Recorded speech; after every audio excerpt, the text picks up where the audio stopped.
Hey, this is Dan from the Geek Allstars, and today I'm going to give you a quick and dirty kind of overview and basically just a how to play overview of the game. Now, I'm not going to do an exhaustive how to play of Fall of Lumen because there's plenty of things that will change. This is all prototype between art and pieces, although it does look absolutely amazing. As you can see, all the art looks great and the pieces look amazing. But what I wanted to do is kind of give you a little bit of an overview of how to play the game a little bit, just so you can know whether you want to back this or buy it in the future and such. So first thing I want you to know is that it plays mechanically very much like Lost Ruins of Arnak. So if you know how to play that, you can play here. You'll have a hand of cards, and you'll have a symbol that you can discard the card to get, which here, this is kind of wizardry. There's different types of symbols. You've got your deception, your wit, your fight, your wizardry, and void. And then there's also different types of resources where you've got gold, mithril, mana, dark matter, and genasi, and that's kind of from bottom to top.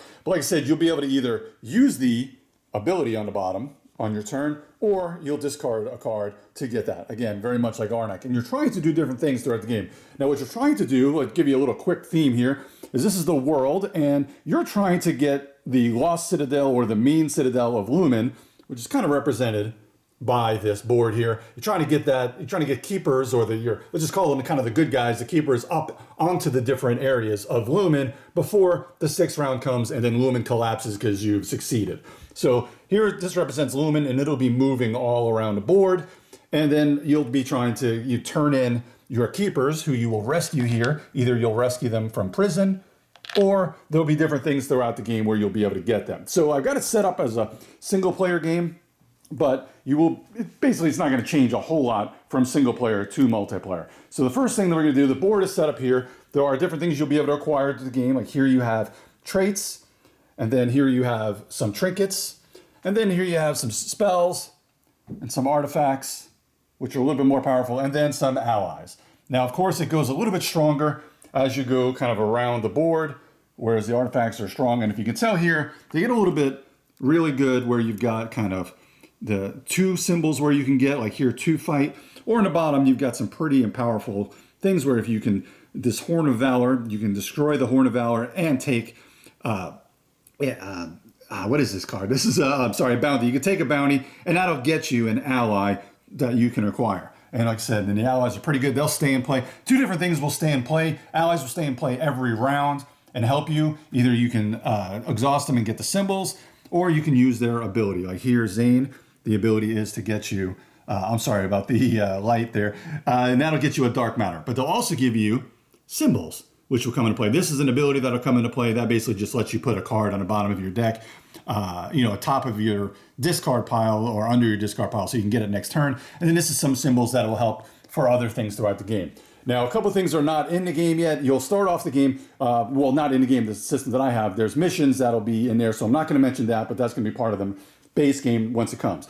So let's start to talk about setup here, where what you're going to get is you'll get 2 player, pretty much these are your players. So first, if you got Heracles, you'll be able to pick one of these 2. And here, if you see this ability here, instead of doing this ability, you can do this other ability. So instead of scrying, which normally will let you look at 2 cards in your deck and put them down, or discard them or put them back in any order, you can then discard 2 might, which lets you grab a patrol. It lets you steal a patrol, or there'll be different patrols that will be on the map. And if you're on the same area, you can then capture a patrol. And there's different things. You can turn them in for gold, or if you have 3 patrols, you can rescue a keeper from Lumen.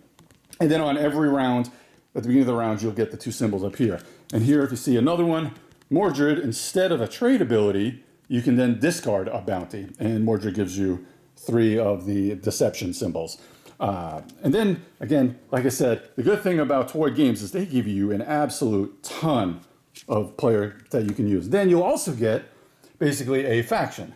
Now, the factions here, as you can see, they have similar, where you'll have a once per round ability, where here you can turn a dark matter into a void, which they're kind of pretty powerful to have a void because it can be used for any of the other symbols. And then also, if you happen to have these symbols, like I said, you're collecting these, you then get another void. If you happen to have a lot of these other symbols, which you'll get from either from cards or for playing some keepers up on Lumen. Now, you'll also have, like I said, there's plenty of different things you can do. Like here, trading in a mana and a mithril, will get you, I think this symbol is missing. This is probably going to be to refresh again, prototype. This is probably going to be refresh a follower because that would be pretty powerful to get a follower. And then you could also, later, if you have these abilities, you can get rid of a bounty. And then this one may be actually to get a follower. So, also you'll have some starting things you can get. Like on the bottom of this, on the other side of this card, you'll have your pick of either getting a trait and a gold, or you can start off with a treasure chest and then move one space. And same thing with your factions. You'll get your pick. It'll tell you where you're going to start, and also part of setup is adding another one of these patrols to the board, where either you'll kind of discard 2 cards and get a trinket, or you'll get a spell and a gold. So this is a pretty cool. These are all things that'll go into absolutely things that I love in the game, where you're getting your player powers that are going to be unique for you. Also, you'll have these either starting cards where you've got pretty much your starting deck is going to have one of every symbol, and these are kind of your basic cards. And you're going to start off with 2 Lumen's Eye, which are kind of like the bad cards in the game, where they don't really give you much anything, and they also give you a negative victory point at the end of the game. Then you'll have 4 random cards that you'll get that'll start for your deck as well. And there's a lot of different cards, and these are kind of your starting cards, so they're almost kind of like prelude cards, where they just kind of help go into your deck. And again, some of them will have some pretty decent abilities. Where here, get rid of a bounty and do a trade action. Here, turning a deception into destroying a card or culling a card from your discard pile. Here, getting a deception to draw a card and to also perform a trade. So there's a lot of cool things you can do on your turn. So you'll be moving around the board. This is basically your player piece. You can move for basically a gold, or there are movement actions that you'll be taking throughout the board.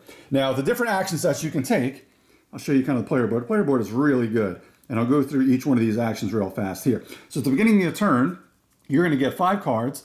You're going to get your player's basically ability, or their starting symbols, which are there. And then you're also going to have the first player marker is going to get to go, and then you're basically going to take your turn. So in a round, the first thing you can do is gather, or one of the things you can do. You're going to take 1 action on your turn and as many free actions as you would like. Free actions are things like, converting symbols. So you can, at any time, you can either discard a card. One of the things you can do, again, like Arnak, is you can discard a card and get the symbol up top. Another things you can do is you can also, again, convert different areas there. So let's go into the regular actions here. So the regular action, gather. Now, every place on the board, as you can see, different named areas, will have an ability. Now, if you're there, you can turn in, basically turning in resources to get a thing. So here you're turning in a fight and a wizardry, basically 2 skills, and then you're getting a genasi. Now, there'll be different things throughout all the different areas. Like here's a good way to get mana. Here you can also get, mithril, and there's a lot of different things. And here's another good way to get rid of cards. So there's a lot of different abilities that you can do there as well on the board. You can acquire different things. Now, there are certain areas where you can acquire things. So this is how you get a trinket. And like I said, trinkets will stay in play, and it'll give you a once per turn ability, and it'll also give you, again, those symbols. So here, the Tiara of Wit, you can turn 1 mana into 2 wit, and that'll stay in play. Over here, we'll go over to the spells. If you go to this area, as you can see up top here, 3 mana, you can get a spell. Now, spells are a little bit more powerful than the trinkets, and basically this symbol will be changed a little bit, but based on your turn. And here's a symbol for basically a skill. You can do this as an ability or an action on your turn. You can turn a might and a deception into to 3 wizardry, which is pretty powerful to get 3 wizardry on your turn, and we'll get into why that is too. So again, you'll be able to do that. Go down here to Gonmar. In Gonmar, you can turn 3 genasi into 1 ally. And again, as I showed that ally, let's show another one here. Some allies, what you'll be able to do, again, you can exhaust them for the ability or to get the skill.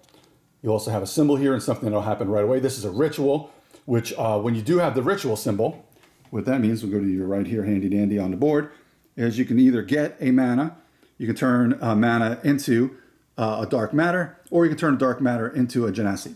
So here, the skill here is you get Philel, and you're basically going to get rid of Philel plus a genasi and a mana, and you will rescue one of the keepers. Now, this is how you can get a keeper without having to turn one in, and you'll just get one from the supply, and it'll go in front of you. And we'll get into that in just a second. Going down here, this is how you get the artifacts, and you can turn 3 dark matter into an artifact. Then you can grab one of these artifacts. Now, artifacts can be also, again, they're a little bit less powerful than keepers, but more powerful than anything else. What's really good here, this artifact is great because you can get a void and a wizardry just by discarding it, or you can turn in a wizardry, a fight, and a wit, and again you can rescue a keeper, which those things are pretty solid. And I think I went into these already, but these are the kind of the least powerful ones. It only costs you 3 gold though to get these, and they're pretty good early, and they're a good way to get some of those symbols and some decent abilities. So here, if you turn in a dark matter as an action, when you discard this card and you throw it into your discard pile, turn in a dark matter, get a void, and draw a card. So that's pretty good. Or if you discard the card for the skill, you can just get a wizardry there. Now, another thing you're going to be able to do on your turn is you're going to solve a challenge. Now, throughout the game, there are 3 different areas on the board, and as long as you're in one of the 2 areas that are connected to it, you can solve a challenge. Now, normally there's this level 2 and 3 are going to be upside down, but I'm going to keep those right side up just to be able to show you.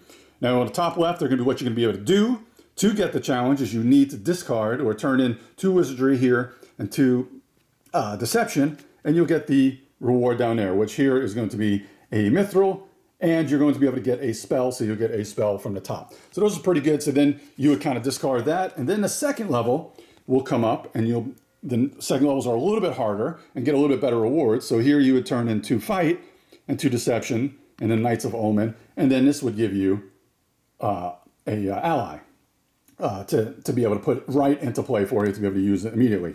Oh, and also you've got to get a card, one of the void cards, one of the Lumen's eyes, which always kind of sucks putting them into your deck because they're kind of useless kind of cards, but they do at least get you a deception, but they do give you the -1 point. So then the third level, as you can see kind of down here, level 3 card, this one here is 4 wit and getting an Eye of Lumen.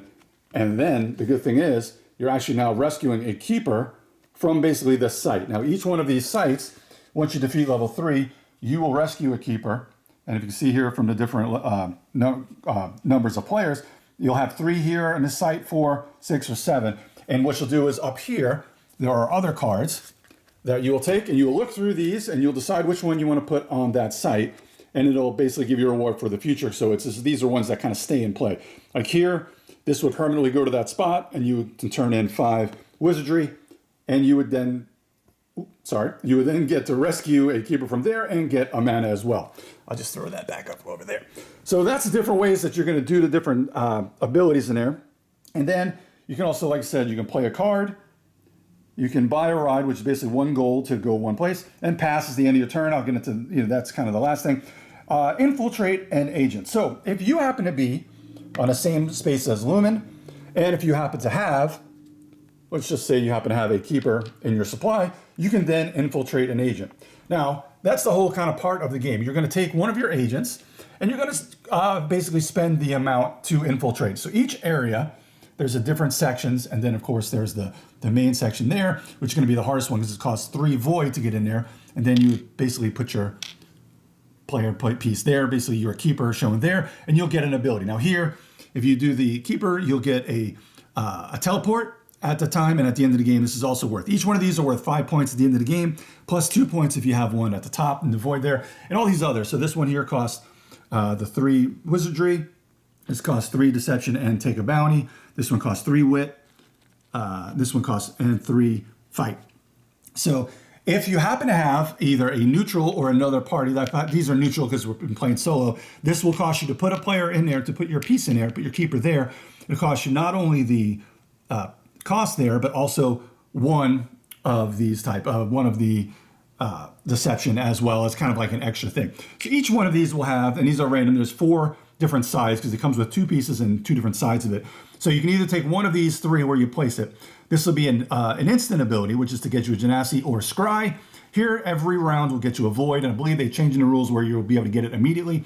And then you'll have kind of a multiplicative thing. So here, for every one of those made symbols, you'll be able to do a ritual and also get a gold. So, and you'll automatically have one just for putting it there. So there's different abilities that you're going to get there. And that's basically the whole crux of the game, is to get all of your keepers up there, because you want to get Basically, I think in a solo game, you're trying to get 4 or 5 keepers up there, but that's also, each keeper is 5 points at the end of the game that you're really going to want to. And again, one up top is there. So also here's a little bit of secrets that once you complete these, you have this many symbols, you can then get this card. This just tells you what's on the back. So 4 mages and the one, the informer will get you this card. And then when you use the card, which is basically just trashing this card, you then get to draw 3 cards, which is pretty powerful. Again, as if you know, you can do a lot of things with just one card. And also there's capture a patrol in a few different ways. So this is kind of an inefficient way to capture a patrol, but sometimes you just got to do it to get patrol. So you're going to be taking any one of these. You're going to be taking a bounty into your hand, and then you're either going to give up 2 wizardry, or 2 fight and a deception, or 2 wit and 2 deception, and that's how you're going to get one of these. Again, that's these pieces that'll be put on a board regularly throughout the game. Now, the reason why you're going to want to do that is because you can trade them in 4 different things. Now, first you can trade in just 1 with a trade action to get 4 gold, or you trade in 3, get an Eye of Lumen, and then rescue a keeper from jail. And that's there. So that's how you're going to get all your things into, that's all basically the abilities. And lastly, when you pass, your turn is done, you'll go ahead and at the end of the round, once everybody's passed, you'll then flip over the next card, and you'll see what happens here. So this particular one here means that Lumen will go to Doormath. You will then reset all of the artifacts. You'll then add 2 patrols, one to Gonmar and one to Telurain, and then you'll put basically a neutral keeper, or neutral kind of, I guess, bad keeper or neutral keeper into that gray one, which would go right there to the middle. And that's it. You got 6 rounds. Towards the middle to the end of the game, this will be replaced. This area, which has the traits, will be replaced with a Mercs deck, and it's another way, again, a little bit inefficient, but sometimes you just have to do it. So that's how you will get extra symbols or extra skills that you can use for different things. So you're basically going to be going around, changing in resources, getting your keepers, and putting the keepers on Lumen. And at the end of the game, you just add up your points, and that's about it. This is an absolutely amazing game. I love it. I can't tell you the biggest thing that I love is how many, these are players, just your heroes that you can play, and then how many of the different factions you can do. So such a great game. Absolutely think you should check this one out. It's a great game, and you'll love it. Especially, again, it's easy to learn, especially if you do know how to play Lost Ruins of Arnak. You will get this nice kind of medium weight Euro game. So check it out. And also check out the Geek Allstars podcast. And I'll do some more of these different quick and dirty unboxings and overviews as well. Take care.